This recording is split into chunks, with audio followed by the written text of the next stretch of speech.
পহেলা বৈশাখ তো চলেই গেছে, কিন্তু আজকে আমি আপনাদের সাথে শেয়ার করব পান্তার রেসিপি। কড়া করে ইলিশ মাছ ভেজে মজা করে এই স্পেশাল পান্তা খাবো।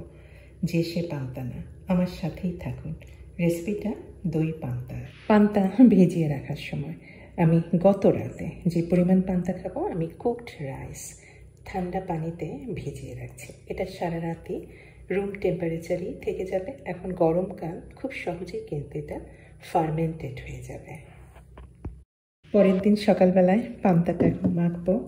আর পানি যদি একটু বেশি মনে হয় পানিটা ফেলে দিতে পারেন। আর এখন কিন্তু দেখছি ভাতগুলি কিন্তু সব খুলে খুলে গেছে, একটু মোটা মোটা হয়ে গেছে, কিন্তু একটাও কিন্তু ভাঙেনি। আর অলরেডি কিন্তু সারা রাত রুম টেম্পারেচারে গরমের মধ্যে ভাতগুলি কিন্তু কিছুটা ফার্মেন্টেড হয়ে গিয়েছে। আমি হালকা একটা গন্ধ পাচ্ছি, যে ফার্মেন্ট হওয়ার সময় যেটা হয় সেই রকম। আর একটু টক টক ভাব কিন্তু আপনি স্বাদে পাবেন। পান্তাটা মাখানোর জন্য আমি কিছু কাটাকাটি করে নিচ্ছি। আমি কাঁচামরিচ নিয়েছি স্বাদ অনুযায়ী, কিছু ফ্রেশ ধনে পাতা নিলাম, আর নিয়েছি পেঁয়াজ পাতা। পেঁয়াজ পাতাটা এটা অপশনাল, তবে আমার হাতের কাছে আছে বলে আমি ব্যবহার করছি। আর আমার কাছে আছে লাল পেঁয়াজ, বেশ পাতলা পাতলা করে স্লাইস করে নিচ্ছি। তবে অবশ্যই সাদা পেঁয়াজও দিতে পারবেন, লালটা দিলে একটু দেখতেও ভালো লাগে। আর দুই একটার মতো কিন্তু শুকনো মরিচ নিয়েছি, এটা কিন্তু মাস্ট উপকরণ। প্রথমেই ভাতের মধ্যে দিলাম টক দই। একটু অন্য রকমের পান্তার কথা বলেছিলাম, তাই না? গরমের মধ্যে টক দই শরীরের জন্য খুবই ভালো, পেটের স্বাস্থ্যের জন্য খুবই ভালো, প্রোবায়োটিকে ভরা। দেবেন, খুবই ভালো লাগবে। আমি দিয়েছি 2 টেবিল চামচের মতো। তারপরে বাদ বাকি সমস্ত কিছু, কাঁচামরিচ, ধনে পাতা, পেঁয়াজ একটু ভালো করে একটু চটকিয়েও নিতে পারেন, একটু ভেঙে ভেঙেও নিতে পারেন।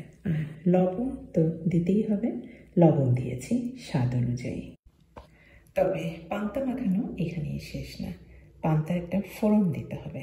আমি তেলের মধ্যে কিছু শুকনো লাল মরিচ দিয়েছি, একটু কালো করে ভেজে নিয়ে দিয়ে দিলাম কিছুটা গোটা সরিষা, কালো সরষা, তারা সাদা রঙের সরষা দিতে পারেন। আর দিয়ে দিলাম মুঠো ভর্তি পেঁয়াজ পাতাগুলি।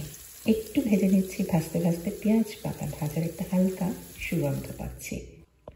এখন এই গরম গরম ফোড়নটাই ঠান্ডা পান্তার মধ্যে মিশিয়ে নিলে তৈরি হয়ে গেল খুব মজাদার, এই গরমে একেবারে পেটের স্বাস্থ্যের জন্য একেবারে পারফেক্ট একটা রেসিপি, দই পান্তা।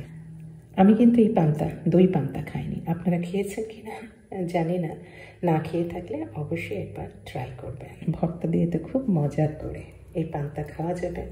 তবে আমি আজকে ভর্তার পরে ইলিশ মাছ তো ভেজে নিয়েছি, আর এটা দিচ্ছি আচার। এটা আম পেঁয়াজের একটা ঝুরি আচার, টক মিষ্টি ঝাল, খেতে দারুণ হয়েছে।